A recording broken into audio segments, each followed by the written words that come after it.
Hi மாமிஸ், இந்த வீடியோவில் சிண்டுக்கு சக்கரவள்ளி கிழங்கு நான் எப்படி கொடுத்தேன்னு பார்க்கலாமாங்க.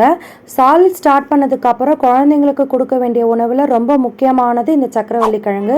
இதில் ஸ்டார்ச் இருக்கிறதுனால பேபிஸோட வெயிட் கெயினுக்கு ரொம்ப ஹெல்ப்ஃபுல்லாக இருக்கும். ஃபைபர்ஸ் இருக்கிறதுனால கான்ஸ்டிபேஷன் ப்ராப்ளமும் வராமல் இருக்கும். இதை நான் குக்கரில் 5 to 6 விசில் வச்சு எடுத்துக்கிறேன்.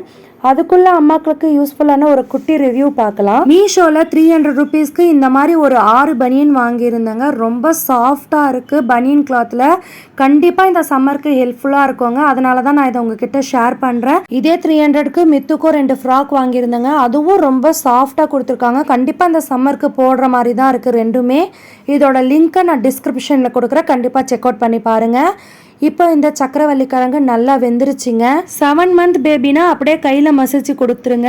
நான் இப்போ தான் சாலிட் ஸ்டார்ட் பண்ணியிருக்கேன். இதில் இந்த மாதிரி நாரெல்லாம் நிறைய வருது, அதனால நான் மிக்சியில் போட்டு கொடுத்துட்றேன். நீங்கள் இப்போ தான் ஃபர்ஸ்ட் டைம் இந்த ஃபுட்டை கொடுக்க போகிறதா இருந்தால் மத்தியான டைமில் ட்ரை பண்ணுங்கள், ஈவினிங் டைமில் வேண்டாம். நான் என்னோட பையனுக்கு டெய்லி எந்த மாதிரியான உணவு கொடுக்குறேன்றதை தெரிஞ்சுக்க மறக்காமல் என்னோட சேனலை சப்ஸ்கிரைப் பண்ணிக்கோங்க. பேபி ப்ராடக்ட்ஸோட ரிவ்யூஸை என்னோட சேனலில் செக் அவுட் பண்ணி பாருங்கள். Bye bye friends.